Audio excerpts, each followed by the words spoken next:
Hello everyone, आप सभी को मेरा नमस्कार। मैं आपका दोस्त आकाश काजला। उम्मीद करता हूँ आप बहुत बढ़िया से होंगे।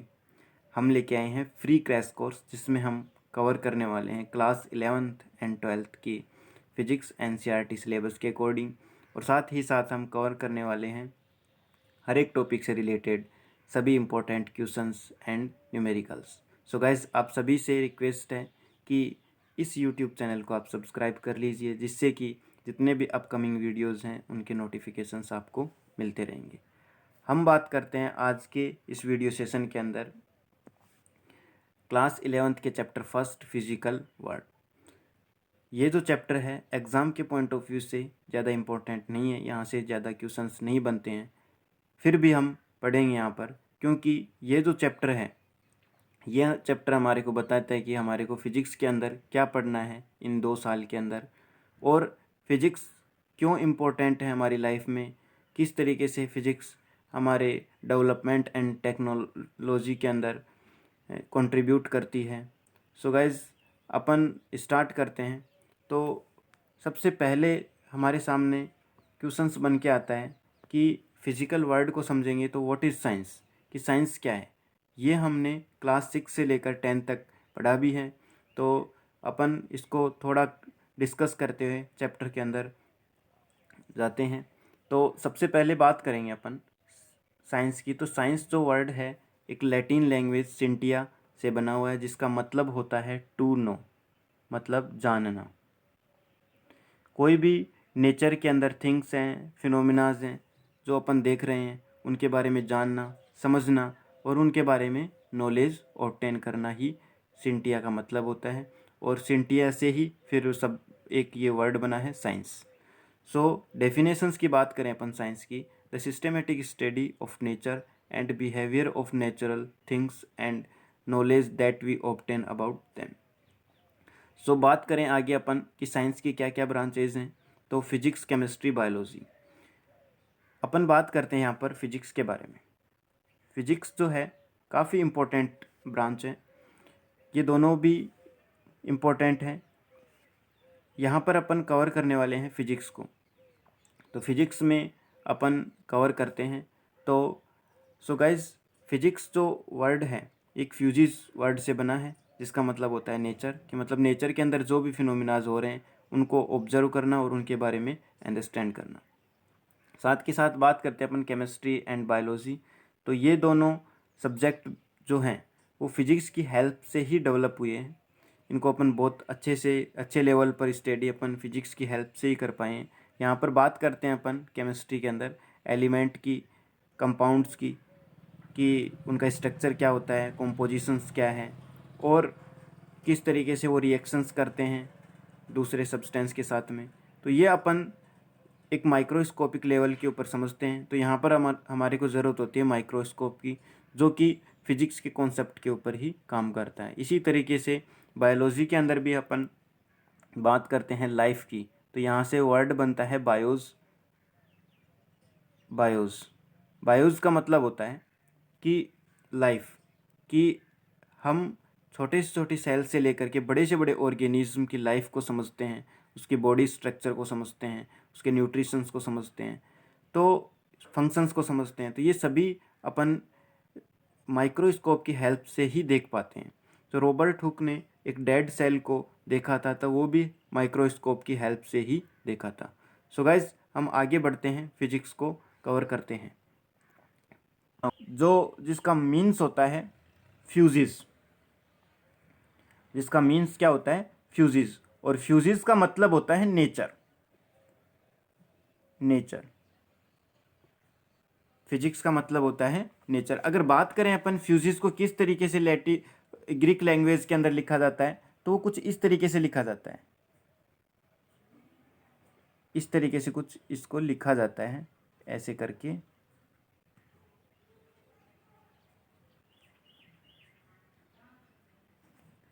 अब इसको प्रोनाउंसिएशन अगर अपन करेंगे तो उसका प्रोनाउंसिएशन होता है फ्यूजिस, और इसका मतलब होता है नेचर। तो नेचर के अंदर जितने भी फिनोमिनाज होते हैं, अब अपन ने साइंस के अंदर भी वही बात की है कि नेचर के अंदर जितने भी जितना भी जो भी कुछ है अपन जिसकी स्टडी करते हैं, तो वो साइंस है, तो साइंस से की जो मेजर ब्रांच है वो फिजिक्स ही है। यहाँ से ही अपन सारे कॉन्सेप्ट्स कवर करते हैं, ठीक है। तो ये है। अगर अपन बात करें कुछ अपन साइंटिफिक डेफिनेशंस के लिए, तो physics is a branch of science that deal with the structure of matter and the natural properties like energy, force, motion and existence. अपन सभी की बात करते हैं, वो सारे फैक्टर्स की बात करेंगे जो सारे फैक्टर्स के ऊपर कोई भी फिनोमिनाज है वो डिपेंड करता है, ठीक है, और वो एग्जिस्ट करता है, ठीक है। तो अपन उस सभी को अपन यहाँ पर डिस्कस करते हुए आगे चलेंगे। तो अब बात करते हैं अपन कि हमारे को फिजिक्स पढ़नी है। अब फिजिक्स के अंदर अपन ऑब्जर्वेशन करेंगे, सबसे पहले हमारे आसपास जो सराउंडिंग में हो रहा है उस फिनोमिनाज को समझेंगे। तो अगर बात करें अपन एक फिजिक्स की किस तरीके से स्टडी की जाती है, तो कुछ उसके स्टेप्स दिए हुए हैं।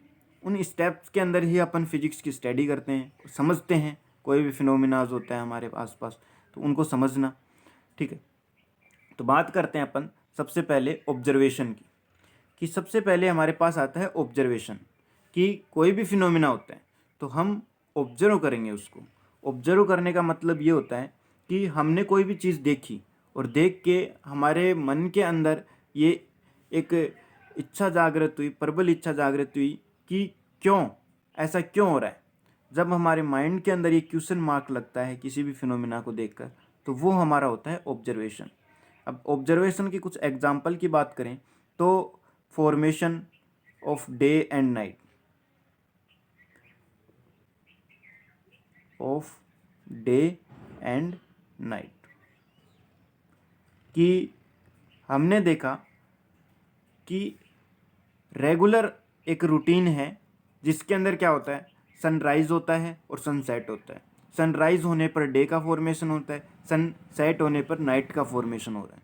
तो ये ऐसा क्यों हो रहा है?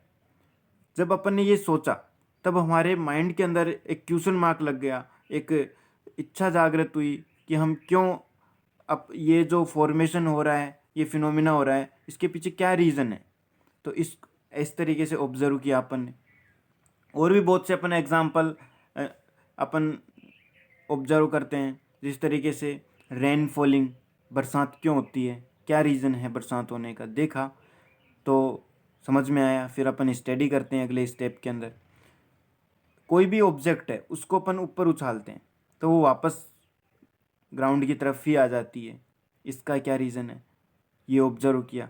ये ऑब्जर्व सबसे पहले किया था आइजैक न्यूटन ने, कि वो, आप सभी ने सुनी है वो स्टोरी, कि वो एक एप्पल के पेड़ के नीचे सोए हुए थे, अचानक से एप्पल आके गिरा। तो क्या उनसे पहले कभी एप्पल नीचे नहीं गिरे, कोई भी ऑब्जेक्ट नीचे नहीं गिरा, बट उन्होंने ही सबसे पहले सोचा कि ऐसा क्यों होता है, कि ये जो एप्पल है ये नीचे ही क्यों आया, ऊपर क्यों नहीं गया। तो ये क्वेश्चन मार्क्स लग जाता है अब जब हमारे माइंड के अंदर, हमारी थिंकिंग के अंदर, तब हमारी ऑब्जर्वेशन की जो स्टेप है वो कवर होना स्टार्ट कर देती है। हमारी स्टडी का, फिजिक्स की स्टडी का फर्स्ट स्टेप आ जाता है, वो कवर हो जाता है। तो इसके अलावा और भी बहुत से एग्जांपल है। ब्लोइंग ऑफ विंड, कि हवा क्यों बहती है, ठीक। फॉर्मेशन ऑफ रेनबो, नेचर के अंदर रेनबो क्यों बन रहा है।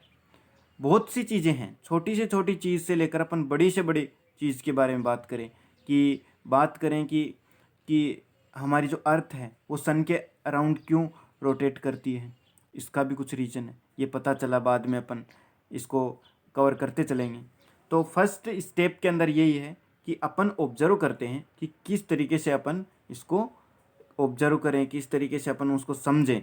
तो ये एक एक एक तरीके से अपन क्यों कह सकते हैं कि किसी भी चीज़ को समझ करके उसको जानने की कोशिश करना ही ऑब्जर्वेशन होती है। तो हमारा ये फर्स्ट स्टेप है फिजिक्स को स्टडी करने का। नेक्स्ट की अपन बात करें तो नेक्स्ट स्टेप जो है फिजिक्स को स्टडी करने का, कंट्रोल्ड एक्सपेरिमेंट। ये काफ़ी ज़्यादा इम्पोर्टेंट है। कंट्रोल्ड एक्सपेरिमेंट क्या होता है कि जो अपन ने फिनोमिना को ऑब्जर्व किया नेचर के अंदर, उसी फिनोमिना को अपन हमारी लैब के अंदर आकर के उसको वापस रिपीट करते हैं, जिससे क्या होता है कि उसके रीज़न को फाइंड आउट कर सकें अपन।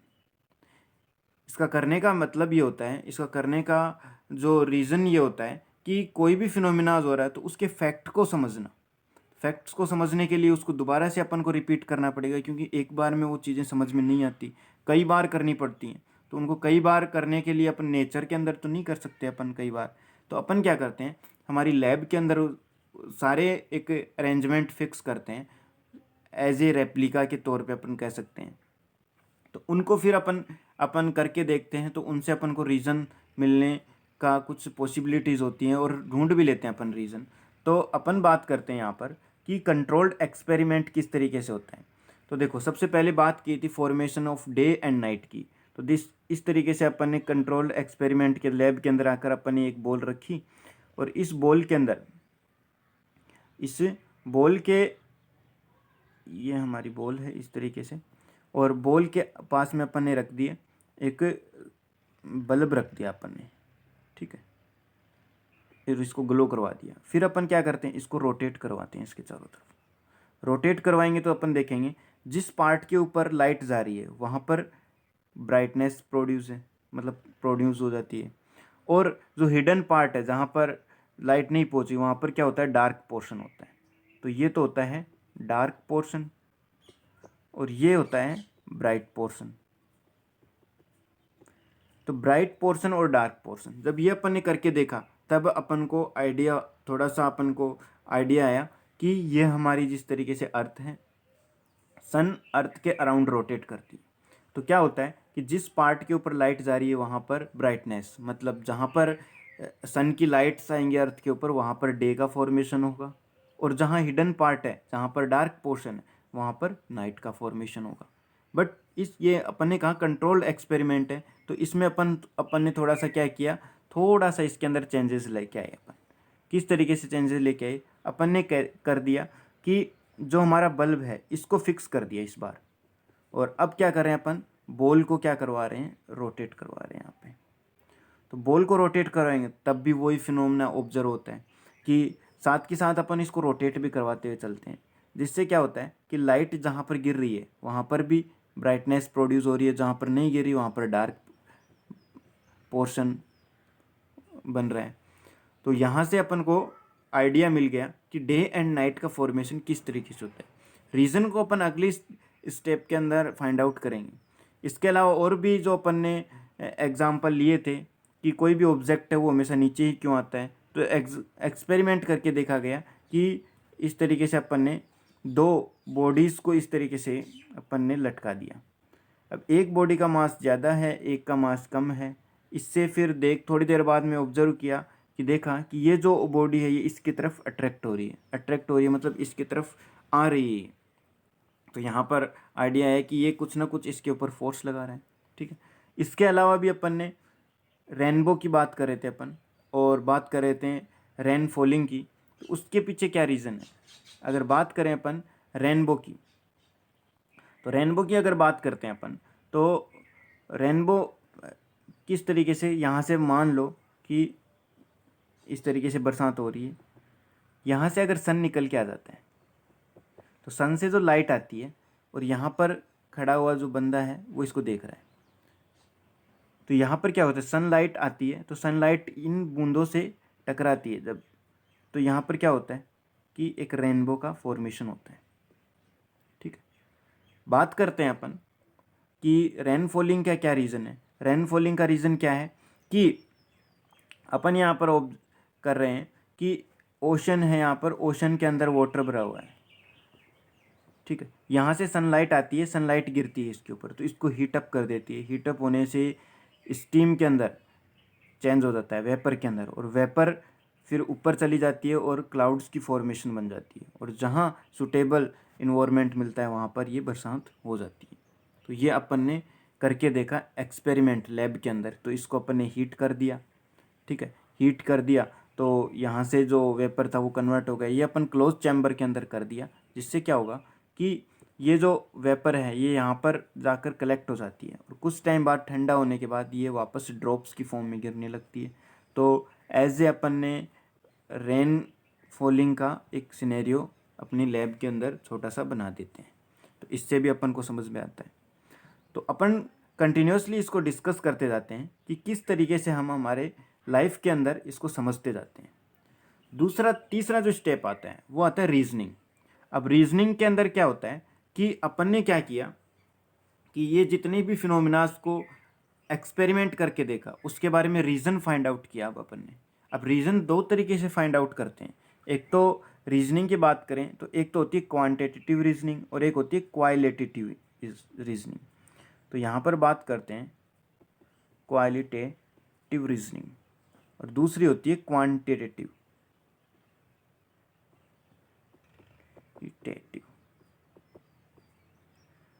ठीक है, क्वालिटेटिव के अंदर तो अपन सिर्फ उसके रीज़न को फाइंड आउट करते हैं और क्वांटिटेटिव के अंदर बात करेंगे अपन कि उसके रीज़न के को किस तरीके से अपन मैथमेटिकली अपन उसको बता सकते हैं।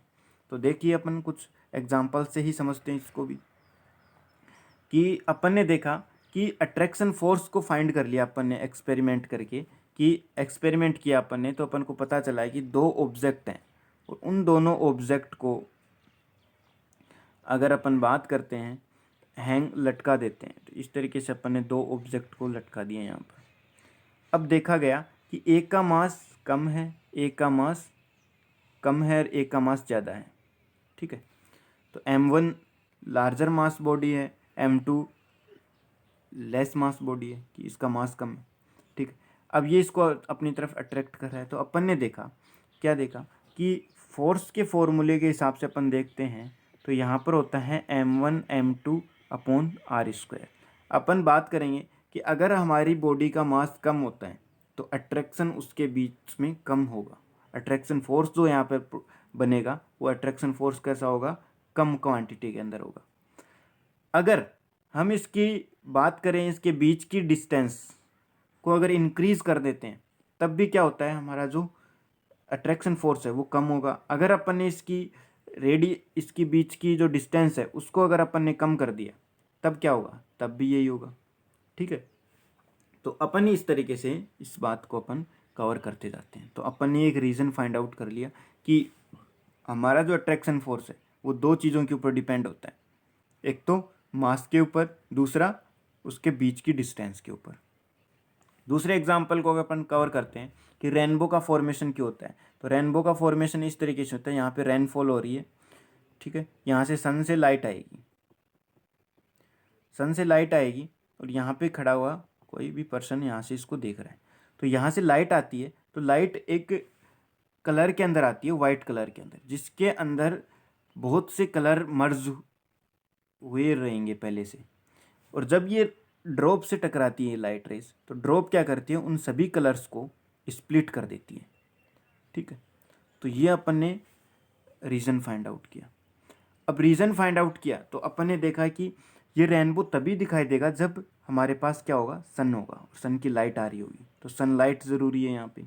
दूसरी चीज़ क्या ज़रूरी है, ये ड्रॉप्स ज़रूरी हैं। और थर्ड क्या सबसे ज़्यादा इम्पोर्टेंट है कि सन और जो पर्सन के बीच में ये ड्रॉप्स होनी चाहिए। अगर पर्सन अगर यहाँ पर आके इसको देखना चाहिए तो उसको नहीं दिखेगा।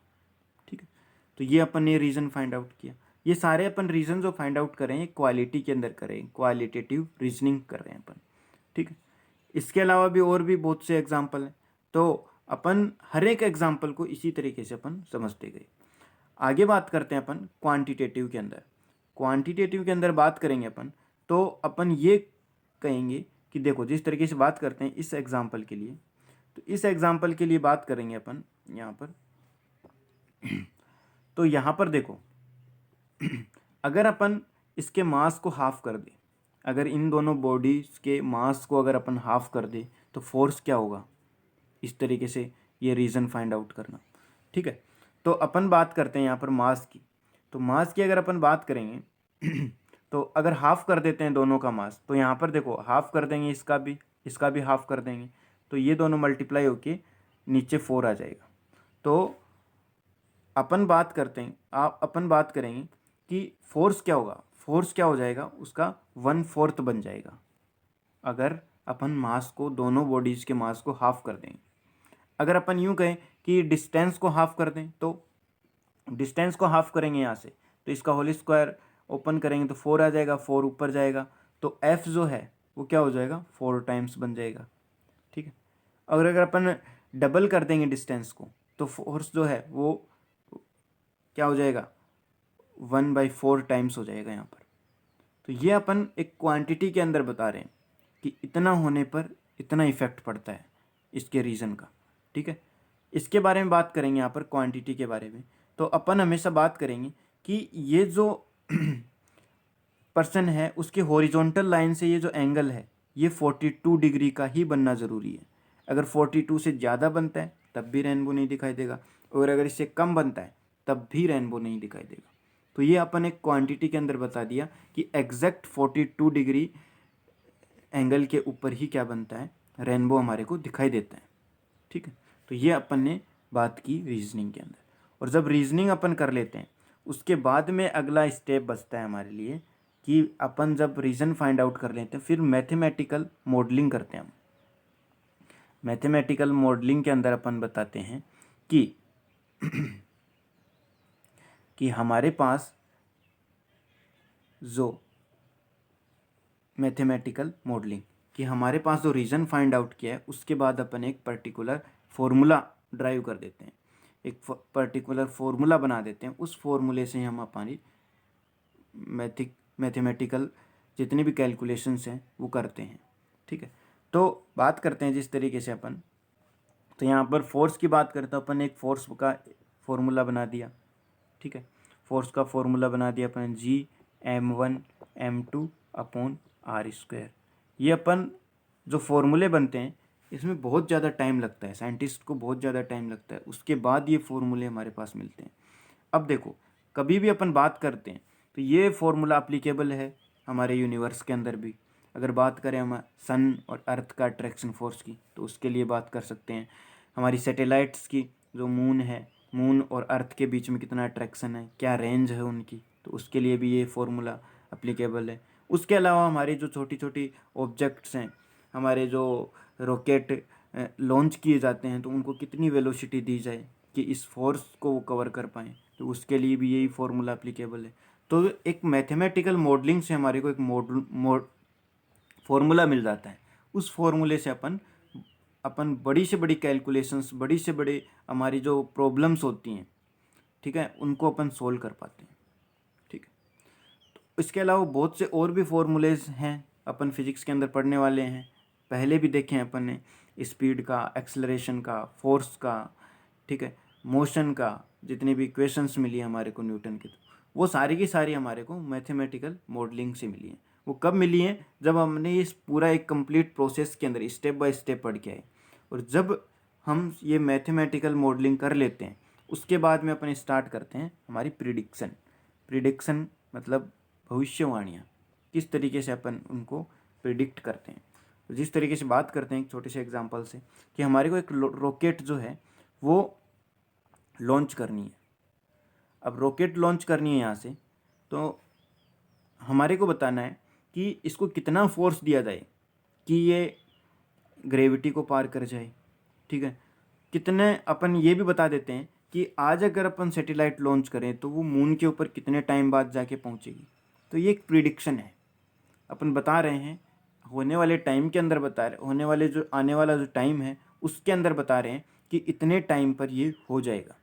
तो वो अपन किससे बता रहे हैं, अपन मैथमेटिकल फॉर्मूले से बता रहे हैं कि अपन ने क्या देखा कि रॉकेट का मास देख लिया अपन ने और अर्थ का मास देख लिया, और ये देख रहे हैं अपन डिस्टेंस कि कितनी ग्रेविटेशनल एरिया है अर्थ का कि यहाँ इस डिस्टेंस को अगर पार करती है। ठीक है, और मास देख लेते हैं इन दोनों का। तो अगर जो अपन फोर्स लगाने वाले हैं यहाँ पे कैलकुलेशन करके देख लेते हैं कि अगर फोर्स कितना चाहिए, इसके हिसाब से अपन ये पता कर लेते हैं। और साथ के साथ हमारे पास ये डिस्टेंस है, टाइम भी पता होता है हमारे को, तो हम क्या कर लेते हैं, अपन वेलोसिटी भी फाइंड कर लेते हैं। सो वेलोसिटी फाइंड करके फिर अपन बता देते हैं कि कितने टाइम के अंदर वो वहाँ पर पहुँचने वाला है, कितना फोर्स अपन को देना है यहाँ पे। और फिर बाद में अपन यूँ कहते हैं कि जब ये मून के ऊपर पहुँचेगा तो कितनी रेंज के ऊपर फिर मून की ग्रेविटी उसके ऊपर स्टार्ट हो जाएगी। ठीक है, तो इस तरीके से अपन बता देते हैं कि कितने टाइम बाद अपन को इस रॉकेट का इंजन बंद करना है।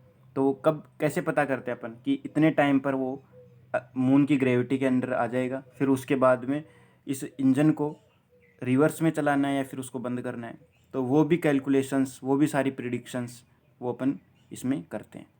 तो प्रिडिक्शन जब अपन कर देते हैं तो नेक्स्ट प्रोसेस आता है फिर उसको वेरिफिकेशन।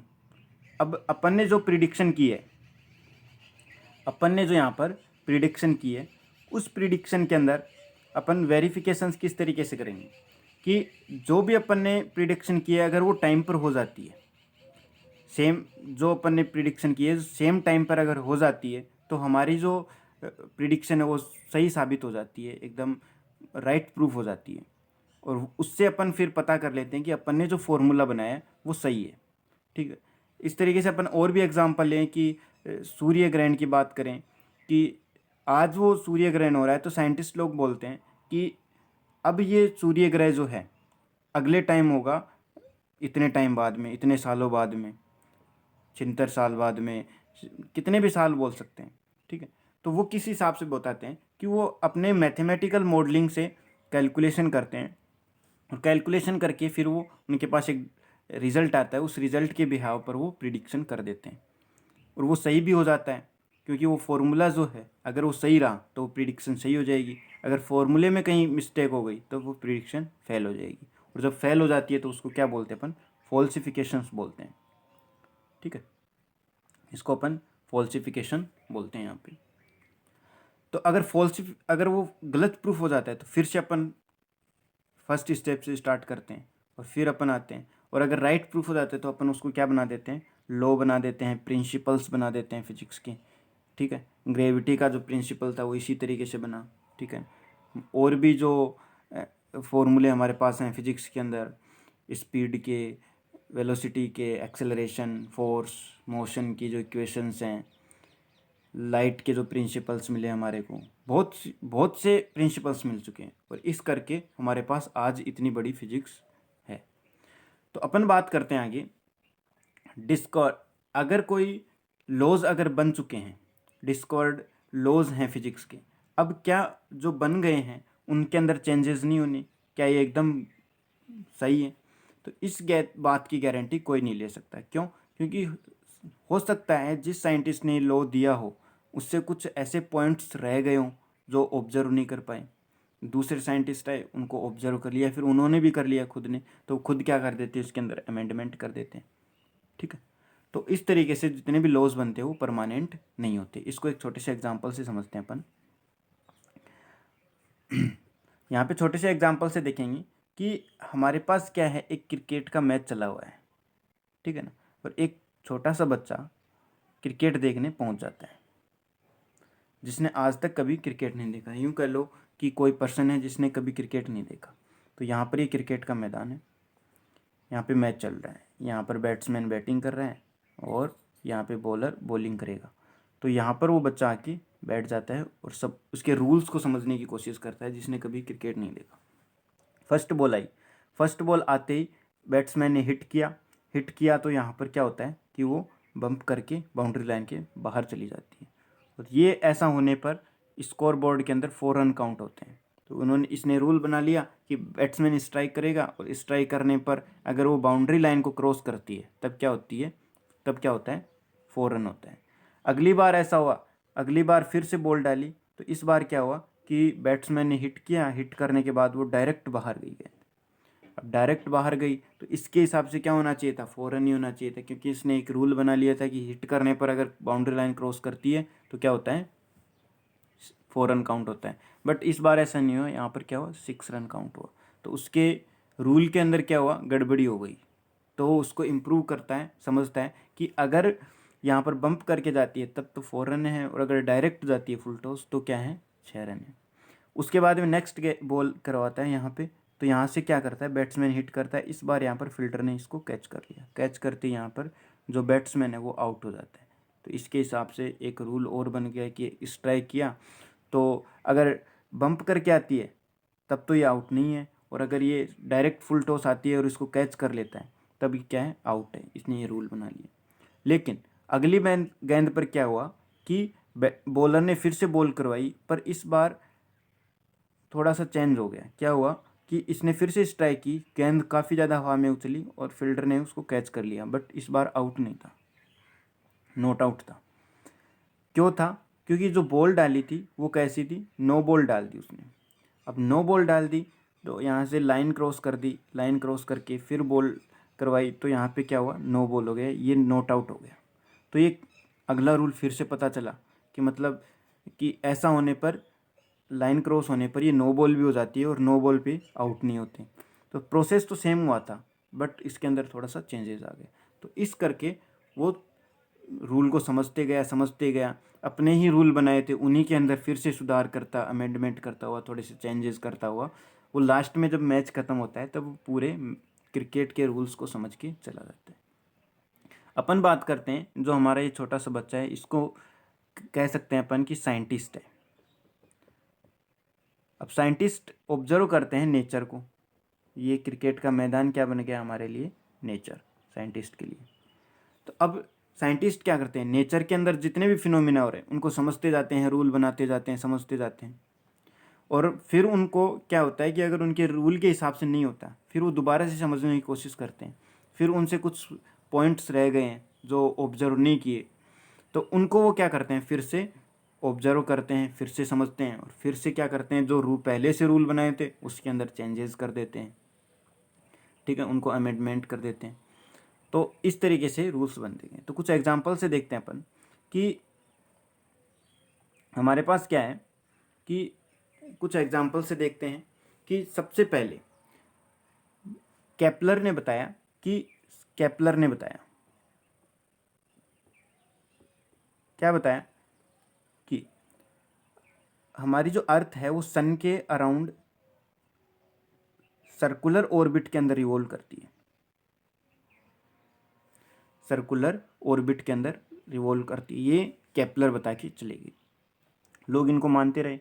लेकिन बाद में कोपरनिकस ने बताया कि ऐसा नहीं होता। अगर ऐसा होता, अगर ऐसा होता है कोपरनिकस के अकॉर्डिंग, अगर ऐसा होता तो डे एंड नाइट का जो ड्यूरेशन है वो हमेशा सेम रहता। हम देखते हैं कि गर्मियों के अंदर दिन बड़े होते हैं, रात छोटी होती है, सर्दियों के अंदर रात बड़ी होती है, दिन छोटे होते हैं। तो इसका रीज़न क्या है? अगर सर्कुलर ऑर्बिट के अंदर रोटेट होते हैं तो ऐसी कुछ प्रॉब्लम आनी नहीं चाहिए, वेदर के अंदर चेंजेस नहीं होने चाहिए। बाद में कोपरनिकस ने बताया कि जो अर्थ है वो इलिप्टिकल पाथ के अंदर क्या करती है, रिवॉल्व करती है। तो ये एक अमेंडमेंट बाद में मिला। ठीक है, इस तरीके से और भी अमेंडमेंट मिलते गए अपन को।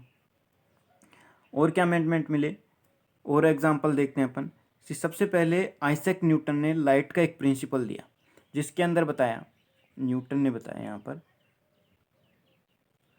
न्यूटन ने बताया कि लाइट जो है वो हमेशा एक स्ट्रेट पाथ के अंदर ट्रेवल करती है। जिस तरीके से अपन कह सकते हैं कि तीर कमान होती है जिससे तीर निकल के जाती है तो एक स्ट्रेट लाइन के अंदर जाती है, उसी तरीके से यहाँ पर जो लाइट की रेज हैं वो भी स्ट्रेट पाथ के अंदर ट्रेवल करती हैं। ये न्यूटन ने बता दिया। अब न्यूटन बता के चले गए तो दूसरे फिर साइंटिस्ट आए, हाइजेंस। हाइजेंस ने क्या बताया, हाइजेंस ने बताया यहाँ पे कि ठीक है, स्ट्रेट पाथ के अंदर ट्रेवल करती है। इन्होंने एक एक्सपेरिमेंट किया यहाँ पर, एक क्लोज चैम्बर ले लिया, या फिर रूम बोल सकते हैं अपन, एक रूम ले लिया, इसके अंदर छोटा सा होल रख दिया, यहाँ से लाइट पास करवाई, यहाँ पर लाइट पास करवाई तो स्ट्रेट लाइन के अंदर जानी चाहिए थी, गई लाइट, ठीक है, और जहाँ पर जाके टकराई वहाँ पर ब्राइटनेस प्रोड्यूस कर देते हैं। अब ब्राइटनेस प्रोड्यूस हो जाती है यहाँ पे ब्राइटनेस कुछ प्रोड्यूस हो जाती है। ठीक है, ऐसा हुआ, ठीक है, अच्छी बात है। फिर बाद में बताया कि ये सीधी जाती हैं वो तो ठीक है, बट जैसे ही ये एंटर करती है तो यहाँ पर भी लाइट्स प्रोड्यूस होती है, यहाँ पर भी लाइट जाती है, मतलब लाइट प्रोड्यूस होती है, यहाँ पर ब्राइटनेस प्रोड्यूस हो जाती है। तो ऐसा क्यों हुआ? लाइट तो सीधी जानी चाहिए थी, यहाँ पर टर्न नहीं होनी चाहिए थी, फिर यहाँ पर टर्न क्यों हो गई लाइट, इधर क्यों चली गई लाइट? ठीक है, तो ये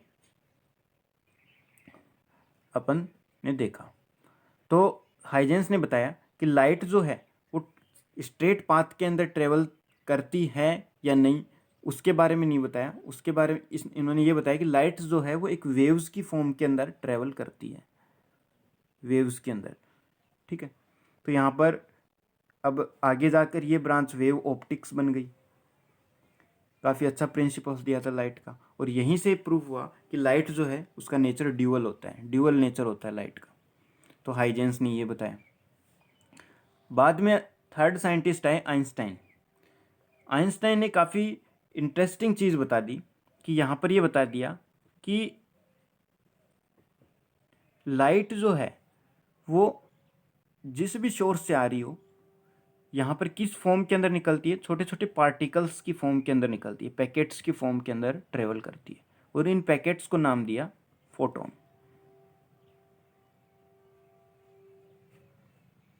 फोटॉन्स के अंदर ये ट्रेवल करती है, और ये फोटॉन्स जिस भी ऑब्जेक्ट के ऊपर जाकर टकराते हैं, कोई भी ऑब्जेक्ट के ऊपर जाके टकराएंगे, वहाँ पे एक तो ब्राइटनेस प्रोड्यूस करेंगे और साथ के साथ हीट भी प्रोड्यूस करते हैं।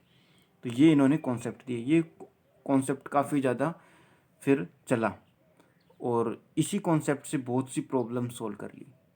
ठीक है, जो आज अपन ये सोलर प्लेट्स यूज़ करते हैं हमारी टेक्नोलॉजी के अंदर, तो वो इसी कॉन्सेप्ट से आया कि उन्होंने बताया कि लाइट्स के अंदर छोटे छोटे फोटॉन्स होते हैं, ये जहाँ पर स्ट्राइक करेंगे, अब ये चल के आते हैं तो इनके अंदर एनर्जी होती है, और वो एनर्जी ही चेंज हो जाती है हीट के अंदर और ब्राइटनेस प्रोड्यूस कर देती है। ठीक है, तो हमारे को विजिबिलिटी प्रोवाइड करवाती है। तो ये कुछ अमेंडमेंट होते गए इसके अंदर। तो आगे अपन बात करेंगे इसी के अंदर कि और क्या क्या, और भी बहुत से एग्जाम्पल्स, और भी बहुत से हैं। रदरफोर्ड का जो एग्जाम्पल था कि गोल्ड फॉइल एक्सपेरिमेंट किया उन्होंने, इलेक्ट्रॉन्स के बारे में बताया, प्रोटॉन के बारे में बताया, पर कुछ कमियां रह गई थी। उन्होंने ये नहीं बताया कि कितने ऑर्बिट के अंदर कितने इलेक्ट्रॉन्स होते हैं। ठीक है, और इलेक्ट्रॉन्स जब रिवॉल्व करते हैं तब उनकी एनर्जी रेडिएट होती है या नहीं होती, ये नहीं बताया। तो आगे जाकर फिर नील्स बोर ने क्लियर किया है कि एक 2n² का एक फॉर्मूला दिया, 2n², इससे अपन क्या कर सकते हैं, इलेक्ट्रॉन फाइंड कर सकते हैं ऑर्बिट के।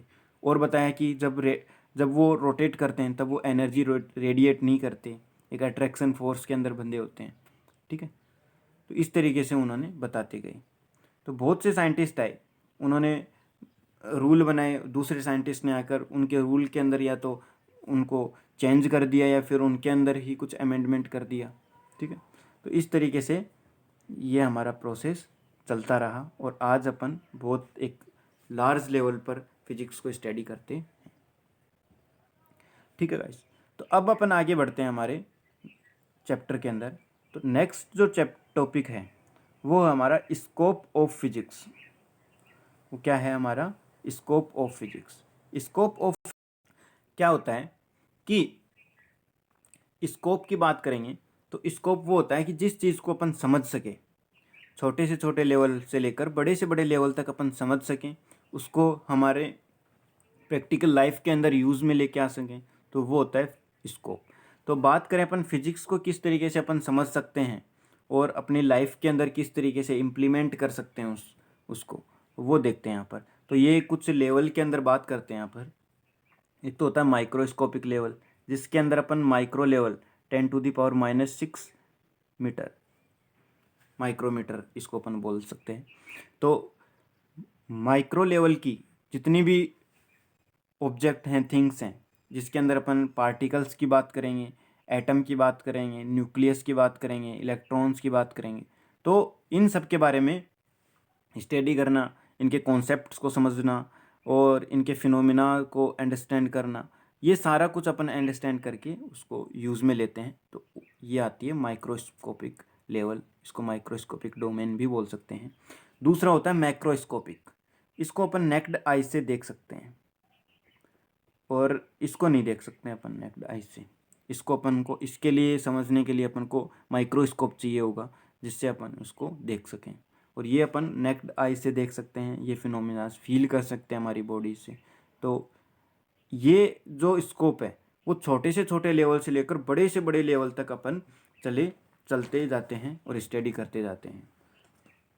एटम से लेकर, एटम के न्यूक्लियस से लेकर अपन यूनिवर्स के अंदर बड़ी से बड़ी सेलेस्टियल बॉडीज़ की अपन बात करते हैं इस स्कोप के अंदर। तो बात करते हैं अपन कि क्या हमारे पास है कि कौन कौन से स्कोप हैं, कि कौन कौन से लेवल तक की अपन बात कर सकते हैं। तो ये अपन बात करते हैं एक बार। तो अपन बात करेंगे यहाँ पर कि अगर बात करें अपन कि एक एटम की साइज़ क्या होती है, तो एटम की साइज़ आपको पता है 10⁻⁻10 मीटर, ये एटम की साइज़ होती है। एटम की बात करते हैं अपन यहाँ पर, एटम की बात करेंगे अपन यहाँ पे। तो एटम को आप सभी को पता है एटम की साइज़ क्या होती है। एटम की साइज़ 10⁻⁻10 मीटर होती है, ठीक है। और 10⁻⁻10 मीटर्स, ये तो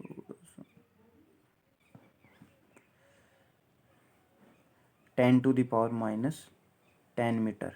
और न्यूक्लियस की बात करें 10⁻⁻14 मीटर।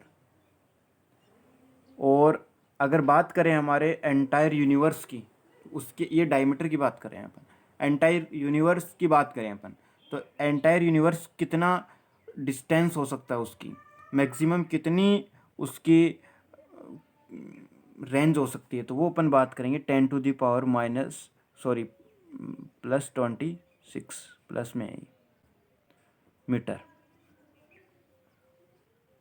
तो मतलब ये अपने पास स्कोप है, मतलब अपन एटम से लेकर के अपन यूनिवर्स तक की बात कर रहे हैं अपन, ठीक है। उसके अलावा अपन और बात करते हैं कि हमारे पास टाइम की एक रेंज की बात कर लेते हैं कि टाइम क्या है।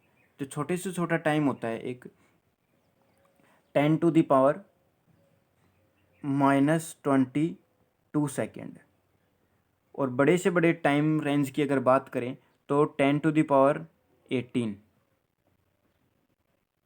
ये काफ़ी ज़्यादा बड़ी रेंज है। तो इसलिए हमारे पास जब रेंज की बात करते हैं अपन कि एक छोटे से छोटे लेवल से लेकर अपन बड़े से बड़े लेवल तक जाते हैं, तो वो अपन बात करते हैं स्कोप के अंदर। तो अपन इसको और भी ज़्यादा पढ़ेंगे एक्साइटमेंट ऑफ फिजिक्स के अंदर। तो हमारा जो ये है स्कोप ऑफ फिजिक्स। चलो बात करते हैं आगे। तो मेजर ब्रांचेस क्या क्या, अच्छा, इन दोनों के बीच का एक लेवल होता है मेसोस्कोपिक। ये इन दोनों के बीच के लेवल का होता है, इसके अंदर भी अपन स्टडी करते हैं, ठीक है। इन दोनों के लिए अपन को क्या करना पड़ता है, कुछ स्पेशल टेक्नोलॉजी या फिर कुछ स्पेशल इक्विपमेंट्स चाहिए जिससे अपन इसकी स्टडी कर सकते हैं। कुछ पर्टिकुलर लॉज चाहिए, ठीक है, उनसे अपन स्टडी कर सकते हैं। बट माइक्रोस्कोपिक मेसोस्कोपिक लेवल को अपन ईजिली अंडरस्टैंड कर सकते हैं, ठीक। अब बात करते हैं ब्रांच ऑफ फिजिक्स की, कि कौन कौन सी ब्रांचेज हैं फिजिक्स की। तो फिजिक्स की मेजर ब्रांच की बात करें तो एक तो होती है क्लासिकल फिजिक्स और एक होती है मॉडर्न फिजिक्स। क्लासिकल फिजिक्स की बात करें अपन, तो क्लासिकल फिजिक्स का जो कॉन्सेप्ट दिया था सबसे पहले, उसी के बाद में चली न्यूटन ने। तो न्यूटन ने जब ग्रेविटेशनल लॉ दिया था अपना, ग्रेविटेशनल, उसके बाद में ही ये लॉज बनना स्टार्ट हुई, और ये फिजिक्स यहाँ से स्टार्ट हुई, ठीक है। तो इसको इसीलिए इसको क्या बोलते हैं, न्यूटोनियन फिजिक्स भी बोलते हैं। इसके अंदर अपन बात करते हैं मैक्रोस्कोपिक लेवल की, जो अपन ने देखा था यहाँ पे मैक्रोस्कोपिक, जिसको अपन नेक्ड आई से देख सकते हैं, उनकी अपन ने बात की थी। तो अपन मैक्रोस्कोपिक लेवल की बात करेंगे इसके अंदर। दूसरी जो फिजिक्स की ब्रांच कह सकते हैं वो है मॉडर्न फिजिक्स। इसके अंदर इसको क्वांटम फिजिक्स भी बोलते हैं। ये जो प्रिंसिपल है ये स्टार्ट हुई थी, जो नील्स बोर की थ्योरी थी और मैक्स प्लांक की थ्योरी थी, उसके बाद में ये स्टार्ट हुई थी। बट इसको आइंस्टाइन फिजिक्स बोलते हैं, कि आइंस्टाइन ने जब लाइट का जो प्रिंसिपल दिया था उसके बाद में ये काफ़ी ज़्यादा डेवलप हुई थी। तो इसके लिए इस वजह से इसको आइंस्टाइन फिजिक्स भी बोलते हैं। इसके अंदर अपन माइक्रो लेवल की, सॉरी ये मैक्रो लेवल टाइप हुआ है, माइक्रो लेवल की अपन इसके अंदर बात करते हैं। माइक्रो है यहाँ पर। ठीक है।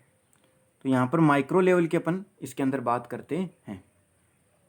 तो माइक्रो लेवल की बात करते हैं तो बहुत छोटे छोटे पार्टिकल्स के बारे में बात करेंगे, ठीक है। तो अपन देखते हैं इसके बारे में, इन दोनों के बीच में डिफरेंस क्या होता है। तो इसमें एक डिफरेंस तो ये हो गया कि हम क्या कर रहे हैं यहाँ पर कि एक तो इसको तो अपन मैक्रोस्कोपिक लेवल पे स्टडी करेंगे, इसको माइक्रोस्कोपिक लेवल पे। इसके अंदर जो ऑब्जेक्ट है उसके मोशन की बात करें या फिर वेलोसिटी की बात करें तो वो इसके अंदर होती है लो, कम होती है।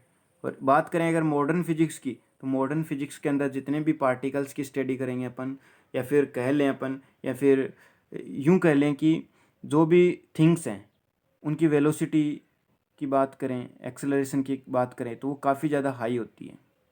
हाई वेलोसिटी और हाई एक्सेलरेशन के ऊपर बात करते हैं, ठीक है। ये जो मॉडर्न फिजिक्स है ये लाइट की जो स्पीड है उससे रिलेट करती है, उसके अप्रोक्सीमेट होती है, ठीक है। तो ये है हमारी ब्रांच ऑफ फिजिक्स। अब इनके अंदर भी कुछ ब्रांचेस बनती गई, तो वो अपन देखते हैं यहाँ पर कि कौन कौन सी ब्रांच यहाँ पर बन रही हैं। तो बात करते हैं क्लासिकल फिजिक्स की। क्लासिकल फिजिक्स के अंदर फर्स्ट आते हैं मैकेनिक्स। मैकेनिक्स के अंदर क्या पढ़ते हैं, क्या स्टडी करते हैं अपन, कोई भी ऑब्जेक्ट है वो मोशन में है, इक्विलिब्रियम में है, इसके बारे में बात करते हैं। और मैक्रोस्कोपिक लेवल के अंदर अपन बात करेंगे इसमें। तो मोशन की बात करते हैं कि कोई भी ऑब्जेक्ट किस तरह मोशन में है, मोशन के अंदर क्या क्या पढ़ने वाले हैं मैकेनिक्स के अंदर। ये हमारे 11th क्लास के अंदर आने वाला है, मैकेनिक्स एंड थर्मोडाइनमिक्स, ठीक है। तो यहाँ पर अपन क्या पढ़ने वाले हैं कि इसके अंदर कोई भी ऑब्जेक्ट है उसके अंदर रेस्ट के अंदर क्या एनर्जी है, मोशन के अंदर क्या एनर्जी है, ठीक है, कितनी उसकी स्पीड है, वेलोसिटी, एक्सेलरेशन की बात करेंगे यहाँ पर, फोर्स की बात करेंगे अपन यहाँ पर, फ्रिक्शंस की बात करते हैं अपन यहाँ पर, ठीक है। और न्यूटन्स की जो इक्वेशंस थी उनको काफ़ी ज़्यादा यूज़ करते हैं इसी ब्रांच के अंदर। तो मैकेनिक्स ऐसी ब्रांच है जिसके अंदर अपन या ऑब्जेक्ट के फोर्स, एनर्जी, पावर की बात करेंगे अपन, ठीक है। तो अपन बात करते हैं को या तो वो रेस्ट कंडीशन में होंगे या फिर जब मोशन की कंडीशन होगी तब होंगे, तब उसके अंदर अपन ये बातें करते हैं, समझते हैं इसको। नेक्स्ट जो ब्रांच है वो थर्मोडाइनमिक्स। थर्मोडाइनमिक्स के अंदर कोई भी ऑब्जेक्ट है उसके हीट के बारे में समझना, उसके टेम्परेचर को कॉन्सेप्ट को समझना, और टेम्परेचर की वजह से, हीट की वजह से उस मोशन के अंदर क्या क्या चेंजेस आ रहे हैं, उस सिस्टम के अंदर क्या क्या चेंजेस आ रहे हैं, तो उसको भी अपन समझते हैं इसी ब्रांच के अंदर, थर्मोडाइनमिक्स के अंदर। ये पढ़ने वाले हैं अपन, इनके ऊपर अपने यहाँ पर पर्टिकुलर चैप्टर्स चलेंगे, यहाँ पर अपन सिर्फ ओवरव्यू देख रहे हैं, ठीक। तो ये एक ऐसी ब्रांच है जिसके अंदर अपन स्टडी करते हैं। अब इसके अंदर क्या क्या आता है कि हम इसके अंदर अपन स्टडी करते हैं आगे जा कर के स्टीम इंजन कैसे काम करता है, पेट्रोल इंजन, डीजल इंजन, इनके बारे में पढ़ते हैं अपन, ठीक है। तो ये हमारे को मिलते हैं, इसके अंदर कॉन्सेप्ट्स मिलते हैं। बात करते हैं नेक्स्ट ब्रांच इलेक्ट्रोमैग्नेटिज्म। इलेक्ट्रोमैग्नेटिज्म के अंदर बात करते हैं अपन कि चार्ज क्या होता है, चार्ज क्या होता है और चार्ज किस तरीके से अपना इफेक्ट दिखाता है, इफ चार्ज से कैसे इलेक्ट्रिसिटी बनती है, ठीक है, उससे किसे कैसे मैग्नेटिक फील्ड प्रोड्यूस होता है, तो उसको अपन मैग्नेटिज्म के अंदर पढ़ते हैं। और साथ के साथ इलेक्ट्रोमैग्नेटिक वेव्स के बारे में भी बात करते हैं। तो ये जो अपन पढ़ने वाले हैं ये 12th क्लास के अंदर पढ़ने वाले हैं, ठीक है। तो जो क्लासिकल फिजिक्स है यही है अपने 11th एंड 12th क्लास के अंदर, और जो मॉडर्न फिजिक्स है उसका बहुत कम पार्ट है 11th एंड 12th के अंदर। ये आगे जाकर हायर लेवल पर अपन को, हायर क्लास के अंदर अपन को स्टडी करना होगा। तो आगे बात करते हैं, नेक्स्ट ब्रांच होती है एक एकॉस्टिक्स, जिसके अंदर अपन बात करते हैं कोई भी ऑब्जेक्ट है उसके अंदर वाइब्रेशन, पार्टिकल्स के अंदर वाइब्रेशन किस तरीके से होता है, और वाइब्रेशंस की वेव्स के बारे में स्टडी करना, ठीक है ना। वाइब्रेशन से किस तरीके से चेंजेस आते हैं ऑब्जेक्ट के अंदर, बॉडी के अंदर, तो उनको समझना, ये भी अपन उसी के अंदर करते हैं, ठीक है गाइस। तो अपन बात करते हैं नेक्स्ट फिर ब्रांच के अंदर लाइट की। जो लाइट ब्रांच है, लाइट की बात करेंगे तो लाइट की कौन से ब्रांच के अंदर आता है, ऑप्टिक्स एक ब्रांच होती है, ये भी अपन 12th क्लास के अंदर आएगा अपने। तो 12th क्लास के अंदर इसका काफ़ी वाइड अपन नॉलेज लेने वाले हैं, ठीक है। तो इसके अंदर बात करते हैं कि लाइट जो होती है वो किस तरीके से ट्रैवल करती है, उसको मीडियम की क्या ज़रूरत, कौन से मीडियम की किस तरीके से रिक्वायरमेंट है, ठीक है। और जब ये मीडियम चेंज करती है तो किस तरीके के फिनोमिना बनाती है, रिफ्रैक्शन की बात करें। और फिनोमिनाज की बात करें तो बहुत से फिनोमिनाज, रिफ्लेक्शन, रिफ्रैक्शन, डिफ्रैक्शन, ठीक है। और इसका क्या पोलराइजेशन है उसकी भी बात करेंगे अपन। मिरर, लेंस ये पढ़ने वाले हैं, कैसे उनके अंदर इमेज बनती है उसके बारे में अपन इसके यहाँ पर स्टडी करेंगे। तो आगे अब अपन कर रहे हैं यहाँ पे मॉडर्न फिजिक्स। मॉडर्न फिजिक्स की बात करें अपन तो मॉडर्न फिजिक्स बात कर चुके हैं अपन, माइक्रो लेवल की बात करेंगे यहाँ पे। और जो ये माइक्रो लेवल की तो बात करें ही करेंगे। ये कब स्टार्ट हुई, आइंस्टीन के जो लाइट की जो प्रिंसिपल दिया था उसके बाद में ये स्टार्ट हुआ, ठीक है ना। तो इसके बारे में बात करते हैं। तो सबसे पहली ब्रांच हमारे पास निकल के आती है रिलेटिविटी। तो रिलेटिविटी के अंदर क्या देखेंगे अपन, कोई भी ऑब्जेक्ट है वो क्या कर रहा है, ट्रेवल कर रहा है। और पार्टिकल्स की बात करेंगे अपन, ऑब्जेक्ट ना बोलकर पार्टिकल्स बोलें तो सुटेबल रहेगा, कि पार्टिकल्स जब मूव करते हैं तब वो लाइट की वेलोसिटी के अप्रोक्सीमेट अगर वो ट्रेवल करते हैं उस स्पीड के अंदर, मतलब जो लाइट की वेलोसिटी है उतनी वेलोसिटी के साथ में ट्रेवल करते हैं, तब उनके बारे में स्टडी करना, तब उनके मोशन के बारे में स्टडी करना, एनर्जी के बारे में स्टडी करना, तो वो हमारे किस ब्रांच के अंदर आता है, रिलेटिविटी ब्रांच के अंदर आता है। नेक्स्ट है क्वांटम मैकेनिक्स। क्वांटम मैकेनिक्स के अंदर बात करेंगे अपन लाइट के ड्यूअल नेचर की, कि लाइट का ड्यूअल नेचर किस तरीके से होता है, ठीक है।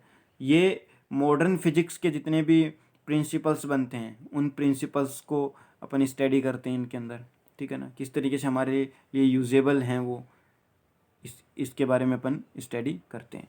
नेक्स्ट जो ब्रांच है एटॉमिक, इसके अंदर अपन बात करेंगे एटम लेवल की, एटम की बात करेंगे, एटम की क्या क्या करेक्टरिस्टिक्स है, किस तरीके से एग्जिस्टेंस है, किस तरीके से इफेक्ट होता है वो, ठीक है ना, इस सब की बातें करेंगे। नेक्स्ट अपन बात करते हैं न्यूक्लियर फिजिक्स की। न्यूक्लियर फिजिक्स में बात करेंगे अपन एटम के अंदर जो न्यूक्लियस होता है उसके अंदर क्या क्या प्रोसेस होता है, ठीक है।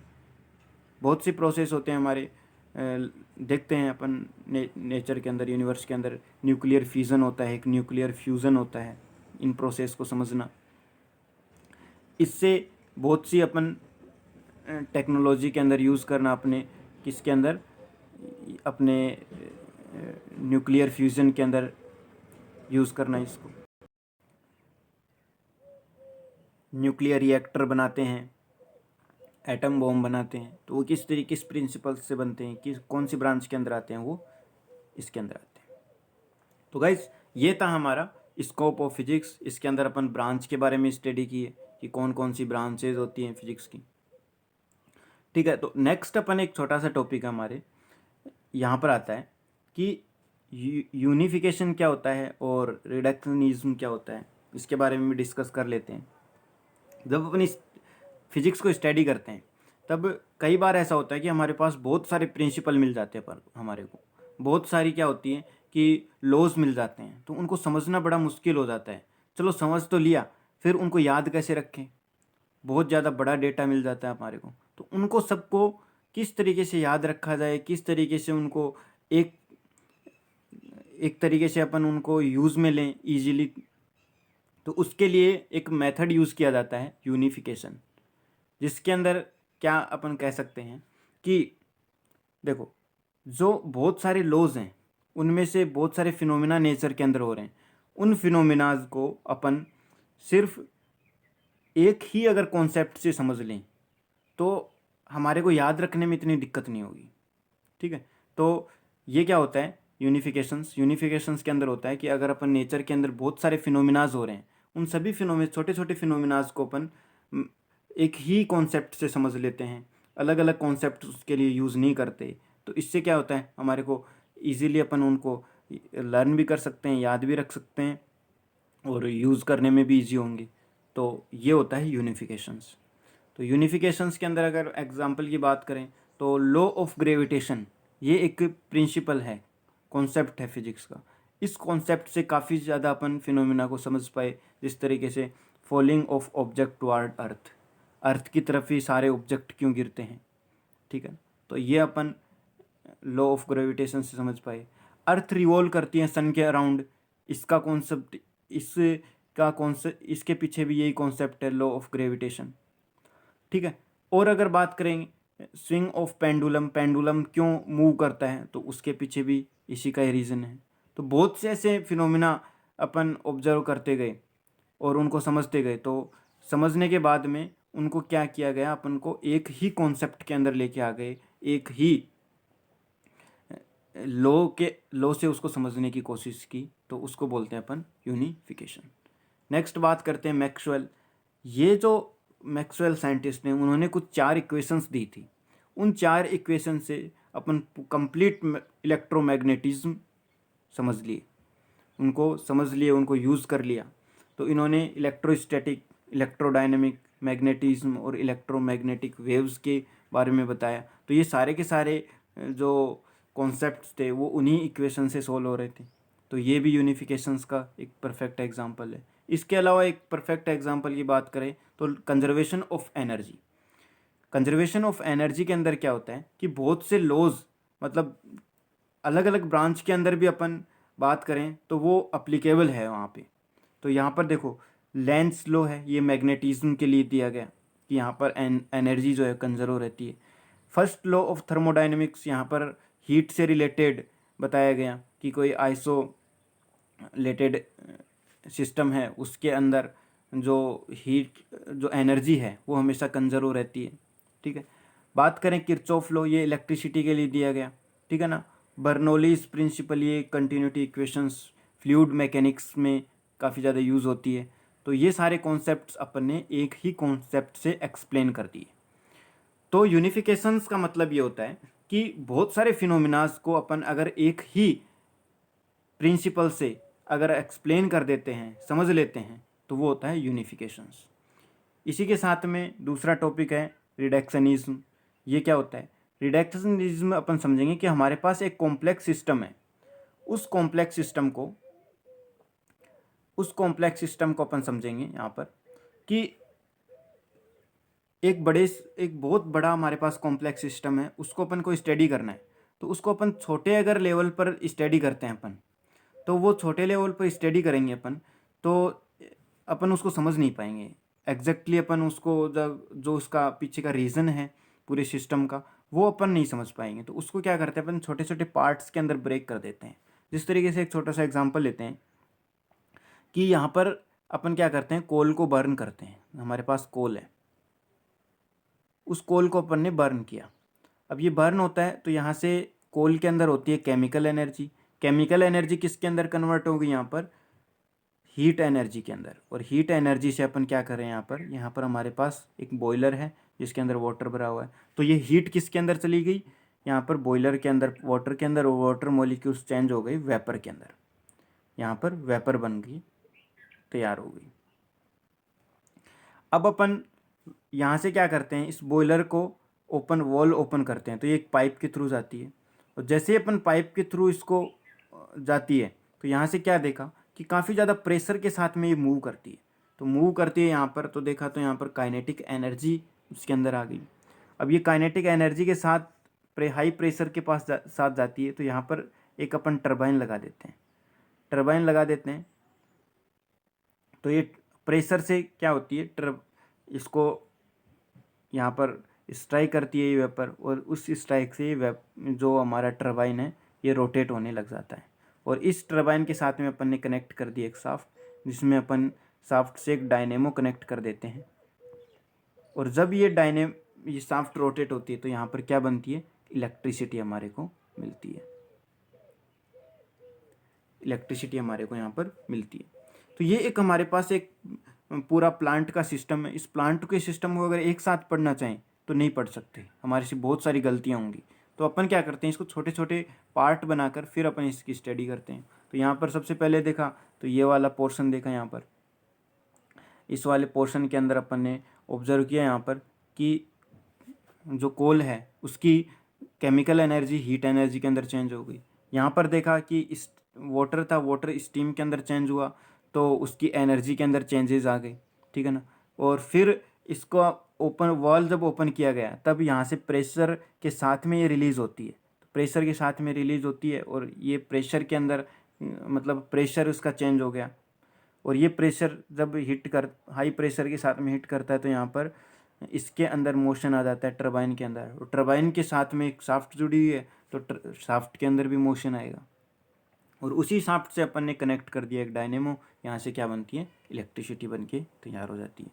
तो इस तरीके से अपन ने छोटे छोटे पार्ट्स के अंदर अगर पूरे एक सिस्टम की स्टडी करते हैं, कॉम्प्लेक्स सिस्टम की, तो उससे क्या होता है, हमारे स्टडी करने में, हमको समझने में काफ़ी ज़्यादा कंफर्टेबल हो जाता है। ठीक है। सो गाइस, इस लेसन को अपन यहीं पर ही एंड करते हैं। उम्मीद करता हूँ लेसन आपको पसंद आया होगा। नेक्स्ट लेसन के अंदर अपन कवर करेंगे excitement of physics, what is contribution of physics in our society and technology, and fundamental forces.